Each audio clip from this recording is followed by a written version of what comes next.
to update the letter, only that it's got the wrong date. Okay, And got my pocket here. Flash drive, so I can do it right over here. You came prepared. I did, well, hopeful. anyway, this is something we can sign when we get out of the mail after. Let's move right along. Does anybody else have anything? Hearing nothing. We're down. One question, how do we, back up for a second, then we pass that, but we're assuming horses are allowed.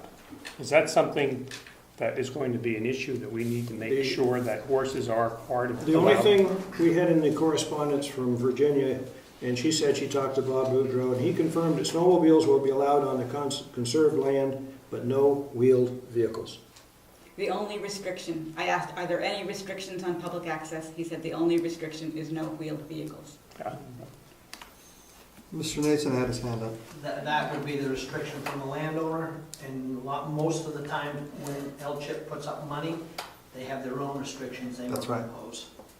No, We don't know those are. he was referring to a draft easement that has already been put together, drafted, in accord with the L-tip requirements and the Fish and Game requirements and his own requirements. So it's already been negotiated, it's been drafted, and reflecting that is his answer to me. So to the best of my knowledge, there is no restriction on horses. Now, I haven't seen the actual easement, and it's a draft, but that my good faith understanding is that there would not be restriction on horses.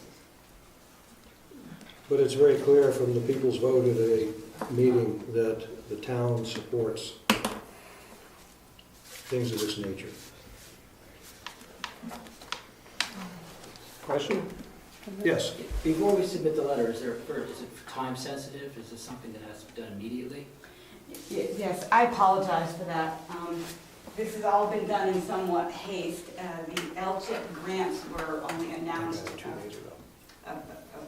less than 2 months ago, and people started working on them. There was some miscommunication about how and who was responsible for gathering letters of support for our application for funding. So I'm coming at the very last minute. The application is due on Friday, and that's why I asked for this hurried letter. And I apologize for that. It would have been much better to come a month ago to this meeting and ask you and give you more time. But this is where we are. The applications are due. Follow up. Well, there seems to be some question about the whole issue. Is there any way we could make sure we know exactly what we're supporting? Or We're supporting the conservation easement on the property from future development.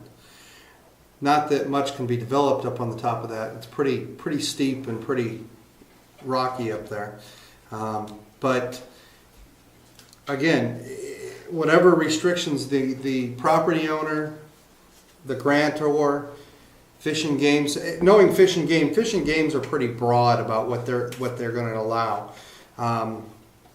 So they've been told strictly no wheeled vehicles at this point, and I'm pretty sure that that's about all that they're not going to allow. Nobody seem to like ATVs on anybody's property anymore. So that's usually the given one is no off-road vehicles on a conservation property. So, and to be honest, the property is Mr. Bordeaux's to do with as he sees fit, as long as it's within the zoning of the town.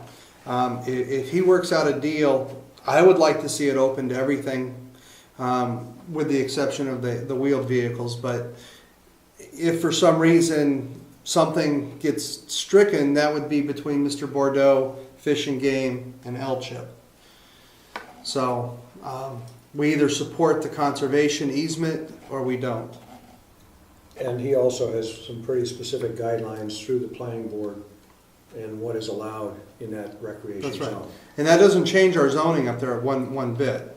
So what it does do is restrict him further from using that area for any of those things that potentially could have been allowed in the zoning. So for example, I think that this would end any, if somebody's hoping that he's gonna open a full-blown ski area, he won't be able to do that anymore, right? So this has ramifications, right? But I think that the 2008 warrant article indicates that, you know, the town, the majority of the town at that point at least, thought that it was a good idea to conserve it from any sort of development, right? But in the rec zone, you could have a ski area potentially, but he won't be able to do that now. So it does affect. They'd be very short runs. It does affect how the rec zone will get used. Yes. Yep, Or reduces the potential for it. potentially. Which should put a lot of the townspeople who had questions about its minds at ease. I think that's right. Anything else? I thank you all. We're gonna do the mail and do the letter. Okay. And you gotta go to your other meeting. Yes, that comes after that, after this one.